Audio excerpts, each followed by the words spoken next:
Welcome, everyone, to the Captive Audience. I'm Kevin Hoare, and this show is being pre-recorded with one of our fantastic guests that we're very fortunate to have, Jeff Eager, blogger, attorney, former mayor of Bend, and somebody who has his finger on the pulse of what's happening in the state of Oregon in particular. We were just talking before we went on the air of how many things happen in Oregon and no one actually hears about it or knows that would be big controversies somewhere else in the country. But we're glad to have him here today. So we'll keep plugging away at this. Welcome, Jeff, to the show. Thanks, Kevin. Happy to be back.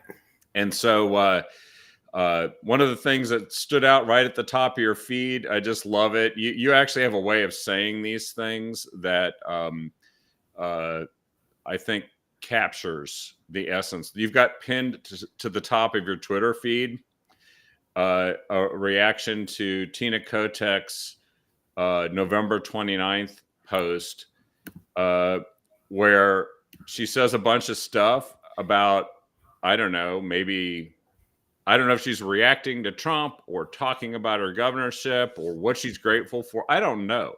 But your response was, how many words does it take to say nothing? Yeah, I mean, she went. That was from Thanksgiving weekend, and I don't know. Obviously, someone told her we should do a bunch of like positive posts over that weekend, and this was her.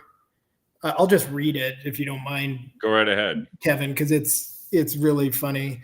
Okay, Governor Tina Kotek on November 29th. We are strong, resilient, and unified by our shared belief in a brighter tomorrow. And as your governor, I will always have your back and work hard to uplift and protect our wonderful state boldly and with perseverance in partnership with other elected and community leaders. So that's the whole post. One of the funny things about this is not only was that the text in the post includes an image with exactly the same words in it. And it just struck me that it was meaningless and not unlike the way that the governor frequently talks and other Oregon progressives frequently talk, which is kind of saying a bunch of words that don't mean anything. Well, this one struck me as, because Tina Kotek, when she talks just straight from her own, words, doesn't sound like this at all. Mm-hmm. She tends to, I think she's more direct, at least if you're talking to her in a candid environment. She's very direct and not that wordy. But this one was so vacuous that I think it could make Kamala Harris blush a little bit. Oh, absolutely. It's very Kamala-esque. Word salad-y. Yep. It's just Kotek's a much smarter, or at least more articulate person when she wants to be than Kamala Harris is. But you're right about that. But yeah, it's very mushy. This post is very mushy, and Kotek will lapse into this kind of stuff sometimes when she doesn't have a good answer for something else. I mean, I think the last time she really had a press conference was when she was trying to explain away her, using her wife, Amy, as a kind of senior staffer in her office. And that press conference, you could tell when she was asked something she didn't want to answer, she would lapse into this kind of word salad. Well, and it was a desperate attempt to say nothing. Is what it really came out to be this time. And you're right, that last press conference where she was trying to explain. Did you notice also that absolutely no one in the state of Oregon who was running for any contentious office, touted an endorsement from Tina Kotek? I wrote a story about that. That was, I think, really telling. And it's true. No one in a competitive race in Oregon listed her as an endorser. She didn't do any joint appearances with people that I'm aware of in competitive races, which is really odd for the sitting governor not to be out front in some of these races. And I think what it speaks to is that Kotek is the most visible progressive in Oregon. Like, she doesn't just stand for being a Democrat; she stands for being a progressive Democrat through and through. Yeah. Absolutely. And she ran for the governor of Multnomah County and won. Yes. Well, that's all you need to win, right?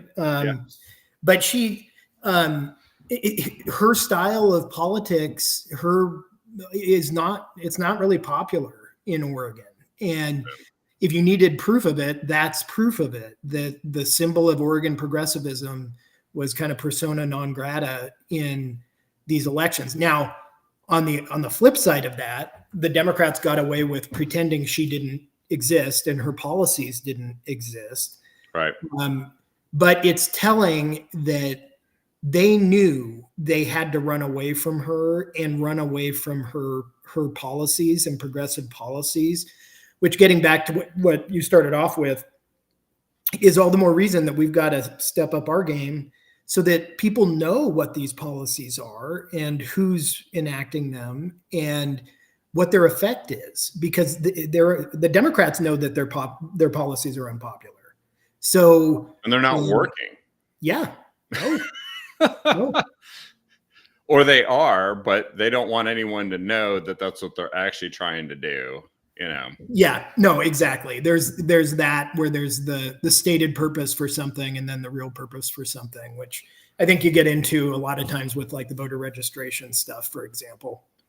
Well, let's talk about that in a minute. I think that what strikes me about their policies is that they have a policy, and you can see in the past, many times they argued strongly in favor of it and passed other bills or signed other bills into law or supported policy initiatives and programs that made you believe that they really are the progressives that put these policies in place, like Measure 110, right? Yep. But then when it has all these terrible effects, they're like, oh, well, that's really bad. We need to do something about that. And it's always three things that they say about it. One is, well, we just didn't have enough money. Yep. Or two, we need more time. Usually those two come together. And then the third thing is, well, the policy hasn't been fully implemented in the way we would like. And so we're going to keep saying that and then try to come up with something that makes you think that we really aren't for the bad stuff, but we are for the good stuff that you haven't gotten and probably never will get.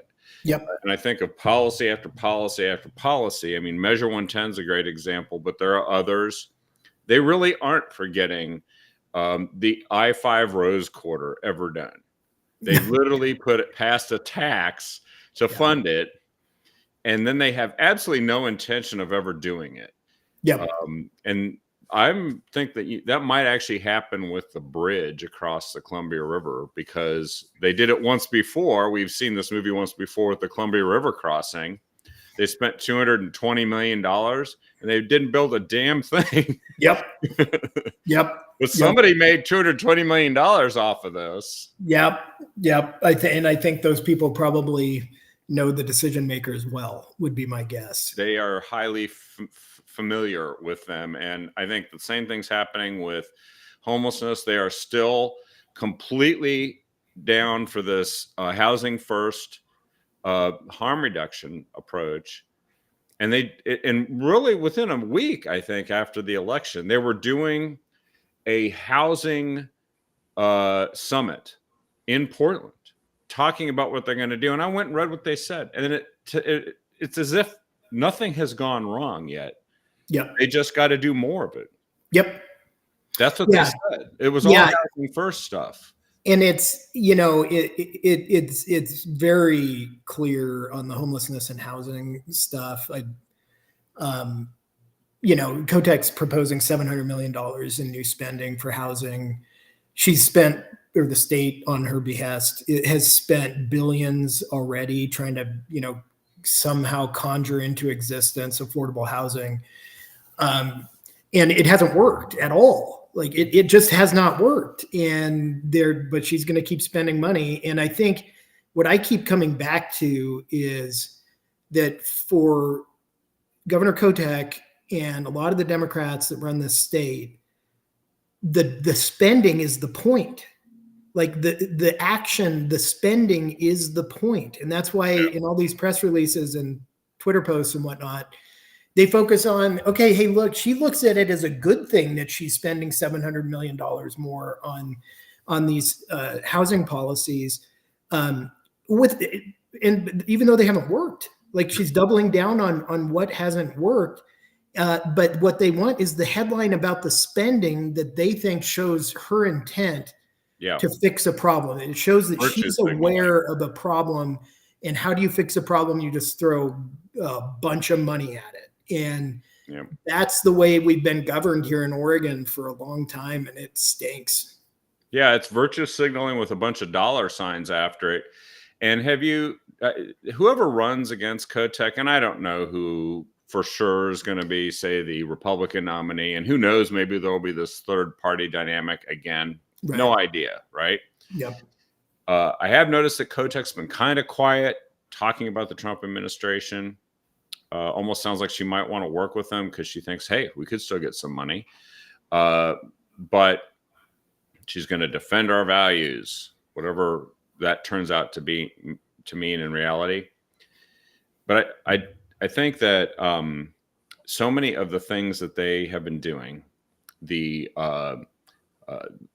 money that they spent is for the press and the media and not for actually solving the problem. And days after the election, there was a report card that came out about housing in the Portland metro area, where they literally have billions of dollars now, not just state and federal money, but they've actually got local metro taxes, county taxes, and we already know city money is going to this in Portland. So they got hundreds of millions of dollars that they've spent. And they had to admit in their report card that they were actually falling behind, that more people were becoming unhoused. Yeah. Which is apparently what happens when you come from another state and you want to do fentanyl. You're becoming unhoused. In Oregon. Yeah. And that more people were becoming unhoused than were getting housed. So whatever they're doing, it's not only not working, they're falling further behind. Yes. But of course, that report didn't come out until I think just after the election. It's fortunate that property taxes, you actually have to get your bill before the election. Yep. Otherwise, I think that's the law, in fact. But one thing that struck me about all of their efforts, and somebody who runs against Tina Kotek should make one vow: I will not do a press conference or take credit for anything that's just the inputs. We will only do it when there's results that actually show we're solving the problem. I will show up when there's a bunch of houses built and full with people for whom that was the main thing they needed. Yep. And for the people who are doing fentanyl, which that's not their main solution, I'll show up when we have a bunch of centers that are full of people that are in recovery. That kind of thing. That's all I have to promise, because you don't have to say, well, we're not going to spend this money. You may not even be able to stop that from happening just as one person, right? But you can say we're going to stop taking credit for pretending like we're doing something about it. Yeah, I think it's a good idea. And on housing, even by Kotek, she said she was going to build X number of new housing units in Oregon. 35,000, I think. Yeah, and it came out that less than half of that has been built. And of course, a lot of it, what has been built, isn't her doing. Like, people build houses anyway. Right. And the reason why Oregon has unaffordable housing for so many people, which is a separate issue from homelessness in most cases, is that our land use laws suck. And it's really hard to build in Oregon. Buildable land. We don't have buildable land. Like I'm in Bend, it's been one of the fastest growing places in Oregon and around the country for a while now. And there's no land, there's no land. And back when I was on the Bend City Council, we were fighting with the state to expand our urban growth boundary, and they let us eventually expand a little bit. But it's a regulatory issue, not a spending issue, because what you have is a shortage of housing throughout the cost spectrum of that housing. Yeah. And the government does not know, nor does it really care, honestly, how to address that problem. They just want to show activity and spend money. But private developers can fix that problem if they have the economic incentives in place to do it, which includes having enough buildable land that they can build something that pencils financially. Yeah, the cost of building housing when you don't have buildable land is infinity. It means that you literally can say, well, we'll throw another $1 billion at the still non-existent buildable land, and it'll just make all of the stuff you're trying to build more expensive. Yep. Or more compact. Yep. Or less attractive to a whole bunch of people who actually would move out of, say, low rent apartments into, single family homes, et cetera, which try to get a single family home built in this state and you can't. Oh, it's super hard. It's super hard. And that's why one of the reasons why housing is so expensive. Well, that was really what I had to laugh at when they did this housing summit in Portland a week after the election. Is they said, well, one of our chief conclusions from this summit of all the king's horses and all the king's men talking about what needs to be done to build more housing is we think we need to go and focus on where we could find more buildable land. They actually said that, which on the one hand is progress. On the other hand this is after several years of spending billions of dollars and not building anything, that they have concluded that they can't build anything. And they talked about maybe rezoning some commercial zoned land into residential for that, which of course means that you're not going to have commercial expansion. Right. But then they also talked about things. They didn't talk about one of the key problems, I think, which is that before you can build a full $100,000 home, you have to spend $100,000. You have to float that before you can even break ground. Yep. To do all the permitting and all the inspections and all that stuff. Well, that's never going to get better, but that's the government getting in the way of the government. Yep. You think that the government could solve that problem? Yeah, you could. The problem is that local governments have an incentive not to reduce those permit costs, because they make money off of them. That's how they keep their people employed. And that's not the right thing to do by any stretch, but that's, they respond to those incentives. And they've got models for how much they should charge for a permit that are written by people who make money off of permits. And and so the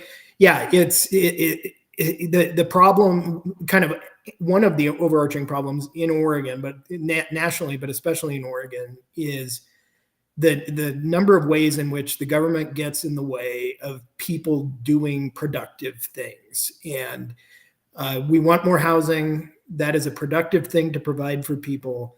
And we make it super hard for people in Oregon to do that. And that's why our housing is so expensive, even though the incomes here are low. Like California has expensive housing too, but their income is high. We've got the California regulations and the, Mississippi income levels. So that's what we're stuck with. Education system. We're worse than Mississippi. Yes. Yeah, really. We're looking at Mississippi. One day we'll be as good as Mississippi. Yeah, we can always aspire to Mississippi. So this is sort of the starting point looking ahead to 2026, but maybe we could look back at a couple of things here first, which is the election of 2024 and what you think happened. What I know that you've written on this, and also how the election itself was conducted, some of the integrity issues. Those two things I think are worth looking back at. So what did you think of the election itself and the results, Oregon versus the rest of the country? Yeah, so I think that the big takeaway is that Oregon actually moved depending on how you look at it, moved left when the rest of the country, almost all the rest of the country, moved right. Now, Trump did win a larger percentage of the vote in Oregon in 24 than he did in 20 or in 16. So he performed slightly better, but Oregon was one of the states that moved the least toward Trump in this election, Washington being the one that moved the least. And I think what you see in Oregon and Washington both is that, Trump won the popular vote this time in some measure on the backs of minority voters who are swinging, especially Latino voters, swinging strongly toward Republicans. And Oregon is a really white state. And so those white voters who are not Republicans have not trended toward Republicans in the way that Latino and even Black voters have. So demographically, Oregon was somewhat immune to the factors that helped Trump do so much better in New York, California, and other states that are blue states like Oregon, but have significant minority populations. And those folks, if you look at maps of like New York City voting precincts, Chicago voting precincts, LA voting precincts, they all have big red arrows to the right that show that these urban minority populations are they were switching to Trump in fairly large numbers. We don't have those large populations in Oregon, so I think demographically that was that was kind of one big part of the explanation. I also think that there's something to this. Oregon has a very, very lax voting system, and there is no evidence. And if I had evidence, I would write about it. There is no evidence that any kind of voter fraud affected any of the outcomes in 2024 in Oregon. But it's impossible to catch it. But it's impossible, yes. But it's extremely difficult to catch it, and purposefully so. It's designed to be difficult to catch voter fraud, and in the one kind of I wrote a piece called the Pivot Precinct about this precinct 350 in Salem, Oregon, which is part of House District 22. Which the Republican was winning on election day and up to 10 days after election day. And then the Democrat took a lead and now has 150 or something vote lead. And when you look at that district and that precinct specifically, you see some really bizarre stuff going on. This is a heavily Latino precinct and district. And we know that Picayune, which is this lefty kind of get out the vote, agricultural activist group, very active in Marion County. And they were active throughout that district, and you have an unusual number of ballot signature mismatches coming out of that district, and specifically out of precinct 350. And you have a lot of weird stuff that happened there. And again, I don't know that there's fraud. I don't know that the fraud, if it exists, would change the result of that election. But coming on the heels of the disclosure by the state in September that the state had been, registering non-citizens to vote, the number's up over 1,500 now, and that's probably not all of it. It really highlights the problems that Oregon has with election integrity, and those problems relate mostly to the fact that Oregon has a motor voter law that's very expansive, that registers people that don't want to be registered to vote. They've never asked to be voted, and they get registered and sent ballots. So you have all these ballots floating around.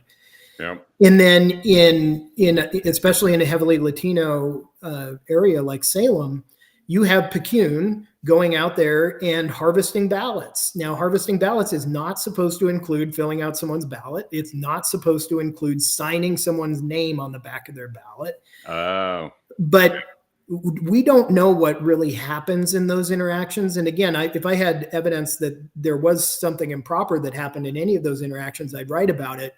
But that's more granular. What we can see is the overall trends and the overall effect. And something weird happened in that House District 22.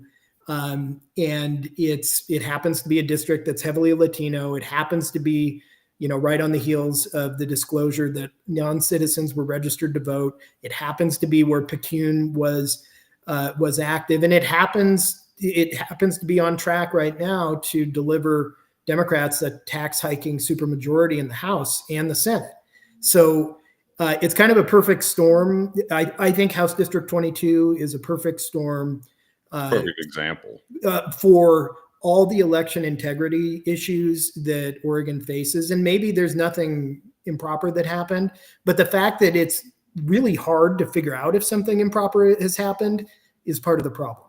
Well, and it's a complaint-driven system, so unless you have all the facts and catch somebody actually doing it, you wrote an article about Molly Woon, who was supposedly the person, by the way, that investigated the FTX money that came in, who used to do what I did.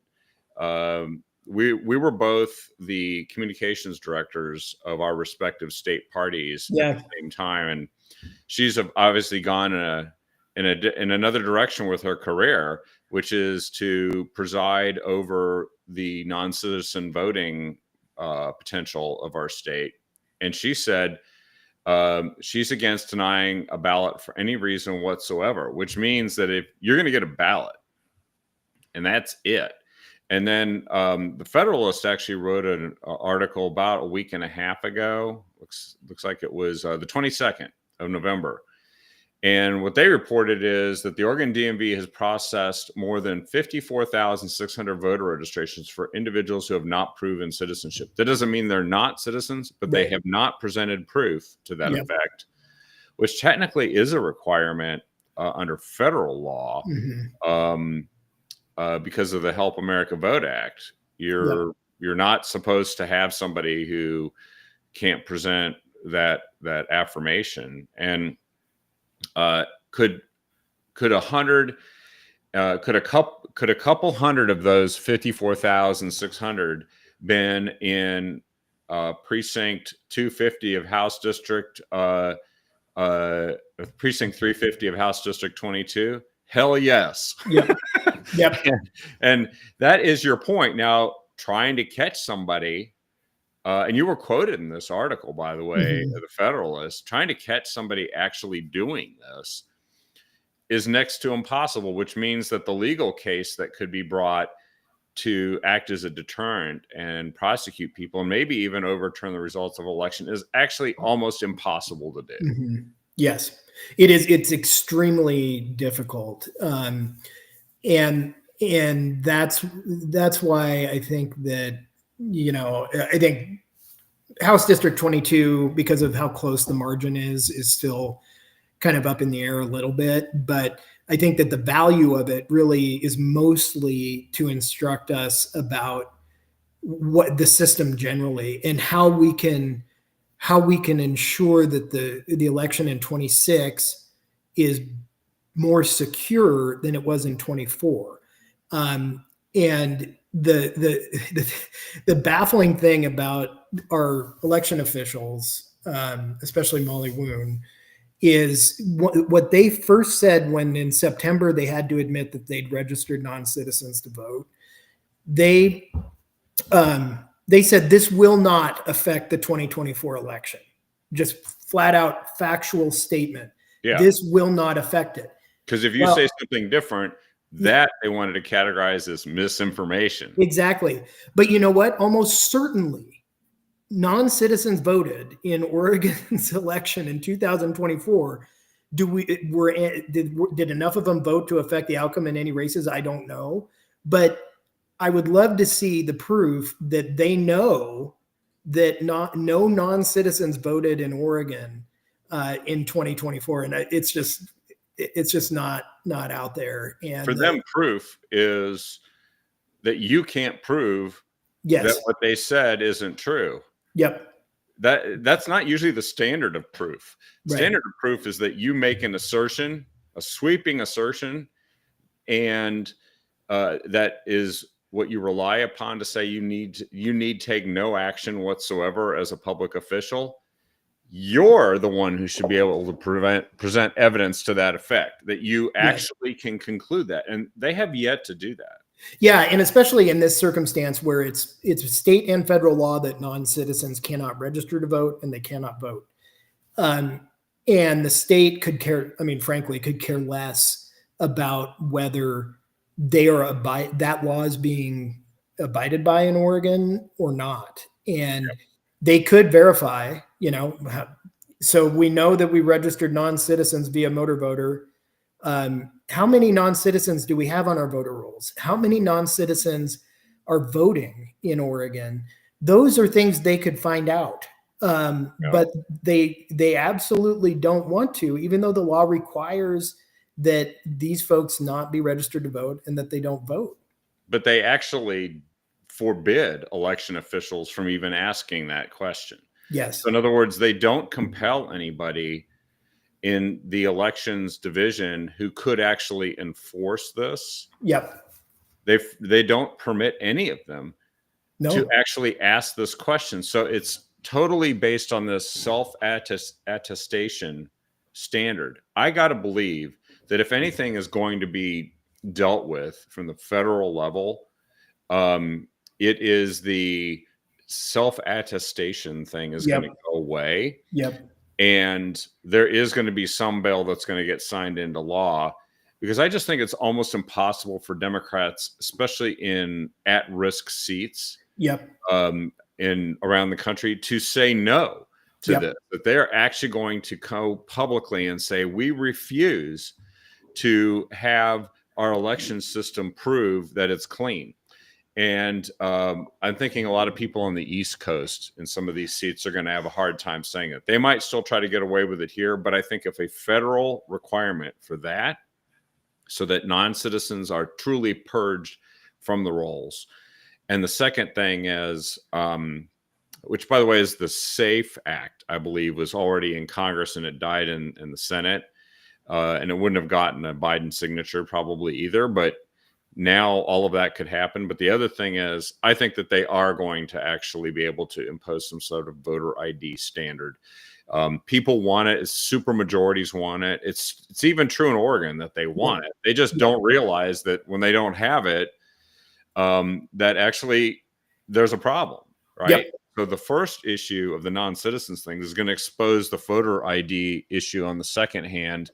And then we're going to have to clean up those voter rolls. And then that's going to be a real problem for these guys. Yeah, it will. And I agree with you. I think, requiring some proof of citizenship is probably a majority proposition in Oregon, probably a supermajority proposition in Oregon. And people just don't know. I mean, before I started covering this stuff, honestly, I had no idea that I would have assumed I had to show ID at some point. I think people just don't know that this is going on. And that's why this kind of motor voter registration of the non-citizens is such a threat to Molly Woon and her buddy's operation over in Salem, because it shows that, actually we were registering people that aren't citizens and we didn't even know about it. And there was no way for us to find out except for this Soros funded nonprofit from Chicago telling us we were doing it. Yeah. And then they tried to hide it for several weeks before the election. Then when they found it and realized that the problem was getting bigger as they looked into it more, Kotek simply said, we've got to freeze the DMV automatic voter registration. Well, when are they going to resume it? And under what circumstances can they say they've cleared some hurdle? And will they be required to present that publicly? And I think that's where we're at right now. So they're kind of stuck. And by the way, if either the feds in terms of like the FBI, the DOJ, possibly the FEC, which is going to see a change in leadership too, fortunately, but also the Congress is going to start requiring these materials. They're going to subpoena them. I'd like to see what Molly Woon really says under oath in front of the United States Congress or in a deposition to the DOJ about the details of this. And then when they subpoena the information about what she actually said, when she said it, and what she said, like, what did you know and when did you know it type of stuff, that's going to get really hairy for them, because if they start trying to cover this up or lie to Congress about it, that could break this whole thing open, because none of these people actually wants to go to jail for this stuff. They just thought they could get away with it.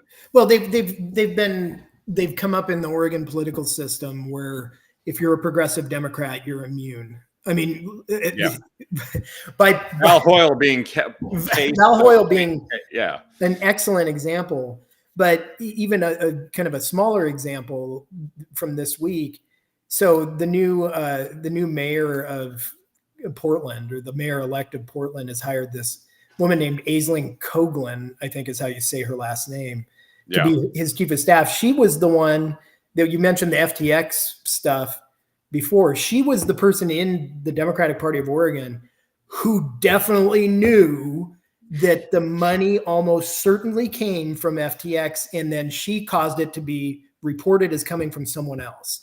Yeah. She's the one that should have been criminally investigated and charged by the Oregon DOJ, because, maybe you could argue, because Coghlan had concealed the information from her boss, you could argue that maybe the DPO in general, maybe they were plausibly unaware. There's no explanation for Aislinn Coghlan. And now she's going to be chief of staff of the mayor of Portland. When she should have been, honestly, and I don't say this lightly, she should have been criminally charged for her role in concealing the true source of that $500,000 fraud. Absolutely. And it did benefit a Democrat candidate in a major election. More than one, actually, candidate, because it's the DPO and what they use the money for, which they say they eventually returned only once they raised enough money to safely do so, because it would have bankrupted the state. That's how much this money mattered to them. And and of course, we know that Senator Wyden's staff was mixed up in this too, Tim Leahy. And so I do believe that getting to the bottom of this is going to be necessary, because they'll just do it again. It's not like there's any safeguards in place. They just figure we'll get caught after the election next time once we've won. And that's what they did in 2022. And I think they'll just keep doing it. Oh, absolutely. They'll do it as long as they can, for sure. And that's why we just, need to report on this stuff and get this information out in a responsible, factually accurate way when something happens, so that over time the Oregon public understands what's actually happening. Because when everyone in the room except for us is progressive, including the people covering the news, the people running the state, the people working for the people running the state, the people who are supposed to be prosecuting the people running the state when they do illegal things, they're all progressives and they're all on the same team and they all believe the same thing. You end up with the government that Oregon has right now. Yeah, you do. It is collusion, even if it's spontaneous and unintentional. It's just no one's there to call them on it. And the one person who says, let's just do this and let's do it anyway, no one's going to say, you can't do that. They don't have that check or balance in the state. And by the way, you did catch and published an article here yesterday. Tina Kotek's office sought emergency non-citizen voter briefing from a dark money group. Now, the significance of that, I think, must be that she knew there was a problem and she wanted to get the information quietly so that they could avoid public scrutiny of what was happening. But going back to the what did you know and when did you know it, this was, you mentioned the date of Friday, September 13th, well before the voter registration deadline or the mailing of ballots in the state. Yeah, for sure. And that, yeah, the timeline around that story is important. So Friday, September 13th is when the news broke that Oregon had in fact registered non-citizens to vote. And it instantly becomes national news. Biggest voter integrity story that I can think of in Oregon's history. And so that next day, so her staff, and I've gotten these emails from public records requests, the governor's staff, DMV staff, Secretary of State staff, including Molly Woon, are emailing, trying to figure out what the heck's going on, and trying to get their hands around how to communicate what's going on.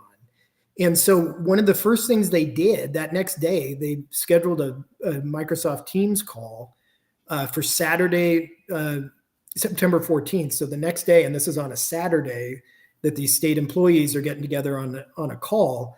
And they, and the governor's communications director says, hey, can we extend the call so that we can get this briefing from this left-wing dark money nonprofit out of the Midwest? And I think that the most charitable explanation is that briefing, which I requested if there are documents and haven't gotten any yet. Yeah, it should be public information. Yeah, that briefing was probably to tell the people who run Oregon's election what actually happened, because the people who run Oregon's election don't know how our motor voter system works. So they had to bring in this nonprofit from outside to tell them, just like the same nonprofit or closely related nonprofit is what told the state of Oregon that they had registered illegals anyway to begin with back in the summer. And so they have to bring the same folks in and explain to the state of Oregon what happened and how they can fix it, because the people that work for the state of Oregon and are supposed to run our election system don't know. They don't know how it works. Yeah. They're that incompetent. And I think sometimes intentionally incompetent, because if they can remain ignorant of something, then they can just claim they didn't know. Yep. Even though clearly, this is not an option if you're in the private sector and you're responsible, say, for the flow of money or something vital to that business. No. You would still be held accountable for that. And yet these guys have figured out a way, sort of a loophole so far. But we'll watch this carefully, because you've got a list of questions that you put out yesterday that deserve answers. Let's see if these actually get asked from people in power. And you know what? They may get asked of Tina Kotek at some point during her re-election campaign. If she or anybody starts telling falsehoods to the feds when they ask these questions, then there may be some people that won't be able to run for re-election, and some people that won't be able to remain outside of jail. It would be great, Yeah. that this could actually. I think there's hope. Now, I know that we wanted to keep this. I think it's now just shy of 45 minutes for the show here today, but. One last thing, just looking back, we spent a fair amount of time in the last year talking about Val Hoyle in that case. Yeah. What's your prediction on this? Because as of January 21st, someone else will be running the Department of Justice. And though it takes time for a new U.S. attorney to come through, this one has already subpoenaed this information. There's a good reason why it's been subpoenaed from Boley.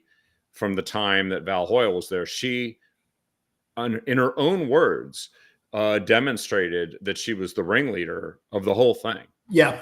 And so this is the person, during that campaign, Monique Despain said that Val Hoyle was under investigation.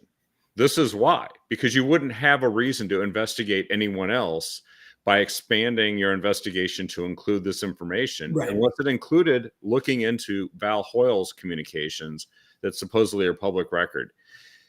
What is your expectation of what happens with this? Will this evaporate before January 20th? That's a great question, Kevin, and one I hadn't thought about before. But I think that there is a decent chance that we're all Democrats here for now, so let's get this thing resolved before Trump gets to appoint a U.S. attorney for Oregon. And I think that's whoever Trump appoints for the U.S. attorney in Oregon, that's a huge deal. That is a huge deal. And I hope he appoints someone who is aggressive, that, obviously wants to follow the law and wants to enforce the law, because there's so much bad stuff that happens in Oregon that I write about and we talk about, like that, Kaufman. Yeah. that never sees the light of day because the Democrats have control of everything here. Well, they don't have control of the U.S. Attorney's Office in Oregon come January.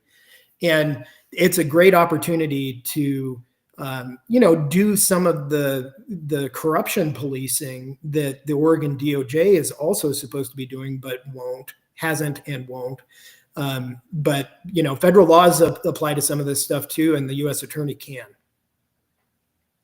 Yep. And there could be a very interesting attorney general who knows how to clean up a state. She did it in Florida. Yep. There's an FBI director who's more than aware of deep state corruption. Oregon is just deep state corruption in a cardigan. Yep. With no check or balance. It would be fascinating to see who ends up being considered for U.S. attorney. We had a really great candidate for attorney general. And I think my prediction is this state's going to become one of the top destinations for everyone that wants to seek sanctuary, who's a criminal record, who's smuggling kids, child trafficking, and so on. Oregon's going to become one of the places they're going to go to in hopes that they can evade federal law enforcement.